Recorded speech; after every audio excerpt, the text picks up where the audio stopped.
Histoire de voir, histoire au pluriel. Une émission sur la mémoire des révoltes, luttes et résistances populaires, d'hier et d'aujourd'hui, avec des militants, témoins et acteurs du mouvement social, des écrivains, des chercheurs et des artistes.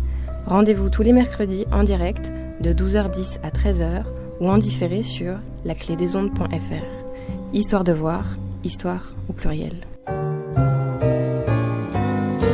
Mardi 8 février 2022, nous étions quelques-uns réunis place Jean Moulin à Bordeaux à l'appel de l'ARAC pour commémorer ce que le président de l'Association républicaine des anciens combattants de Gironde, Régis Saffort, qualifie de crime d'État. Alors rappelons-nous que ce massacre perpétré par la police nationale, dirigée à l'époque par Maurice Papon, et dans laquelle grenouillent les hommes d'extrême droite, se place dans un climat très instable de fin de guerre d'Algérie et une campagne d'attentats aveugles de l'OAS. Petit rappel, le mardi 17 octobre 1961, en pleine guerre d'Algérie, des Algériens qui manifestent pacifiquement à Paris à l'appel du FLN contre le couvre-feu décrété par le préfet de police, toujours Maurice Papon, une manifestation est donc très violemment réprimée. Entre des dizaines et des centaines de morts selon les sources, des manifestants emprisonnés dans des centres de détention spécialement mis en place, le Palais des Sports, le Stade Pierre de Coubertin, le Parc des Expositions, etc., où ils ont subi des mauvais traitements. Or, ce massacre a été longtemps étouffé. Le lendemain, le 18 octobre, Maurice Papon publie un communiqué de presse où il minimise la répression. Officiellement, on parle de 3 morts. Et accuse les manifestants de violence envers les forces de l'ordre. Si quelques journaux tentent de contester cette version, c'est néanmoins ce communiqué qui va incarner la version, entre guillemets, officielle.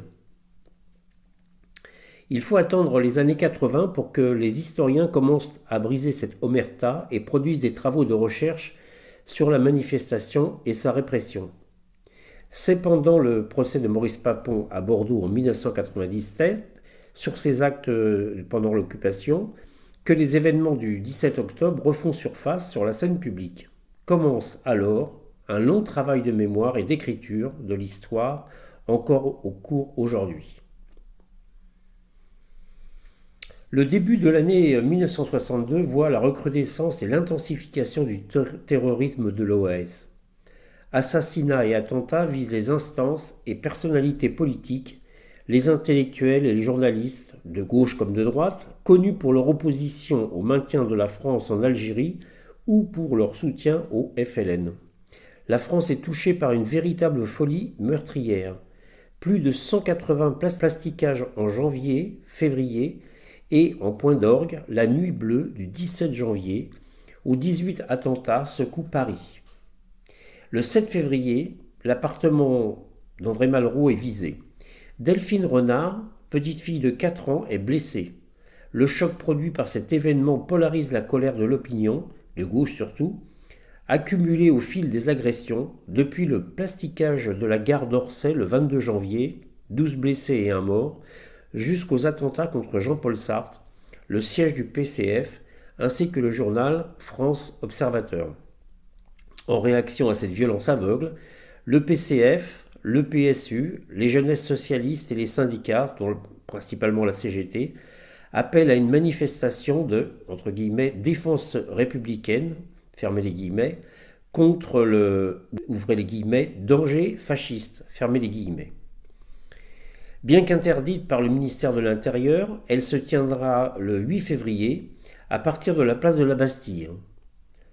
Après l'ordre de dispersion à 19h30, les violences vont commencer tout près du métro Charonne. La police, noyautée par l'extrême droite et sous l'autorité toujours du préfet Maurice Papon, s'en prend aux manifestants qui tentent de se réfugier dans la station du métro Charonne, fuyant les charges policières.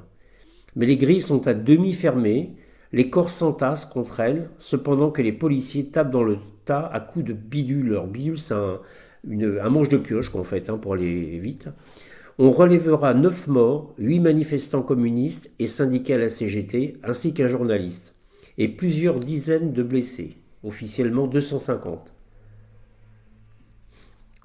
À l'occasion de ce 60e anniversaire, nous sommes en 2022, on va laisser la parole à Régis Saffort, qui est président de l'Association républicaine des anciens combattants de Gironde. Alors ce rassemblement d'aujourd'hui, le 8 février 2022, a pour but de rappeler, de commémorer et de s'adresser aux populations et à nos concitoyens pour rappeler effectivement le drame du métro Charonne le 8 février 1962, où il y avait une très forte mobilisation et manifestation parisienne pour la paix en Algérie, et où les forces de l'ordre, sous l'autorité du sinistre préfet Papon, a chargé la foule d'une manière ultra-violente, ce qui a eu pour effet, avec la charge de la police, d'avoir 9 morts. Qui se sont empilés dans le métro dont les grilles étaient fermées. Qui ont été poussés par la police, qui ont été réprimés, qui ont été chargés et qui ont été effectivement totalement comprimés, massacrés par les services de police et du préfet Papon à l'époque. Donc je suis avec Régis Saffort, qui est président de l'ARAC Gironde, il me semble, hein, c'est bien ça ? C'est ça, oui. Voilà. Et qui nous fait part justement d'une réflexion qu'il a par rapport, nous sommes devant sur la place Jean Moulin, là, aujourd'hui, très belle place en plein travaux, et aussi avec restauration du musée, et il a quelques inquiétudes.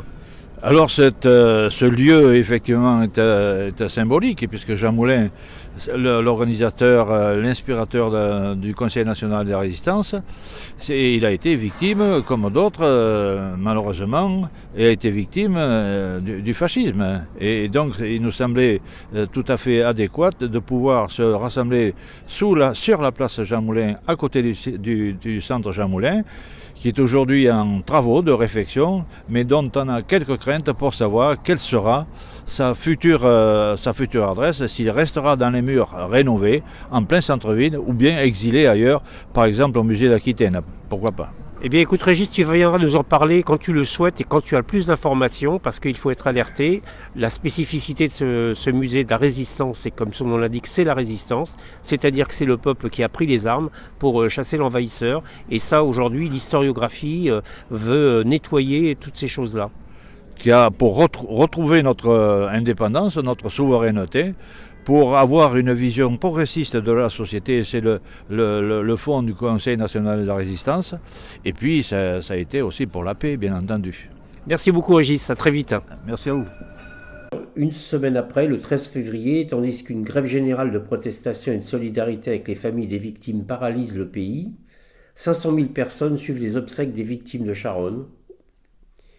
Et au sujet de Charonne, bien des questions demeurent. Ce défilé anti-OAS allait indirectement dans le sens du pouvoir, car le 18 mars 1962, un peu plus d'un mois après, sont signés les fameux accords d'Évian, qui sont le résultat d'une négociation entre les représentants du gouvernement de la République française et du gouvernement provisoire de la République algérienne, pour mettre fin à la guerre d'Algérie.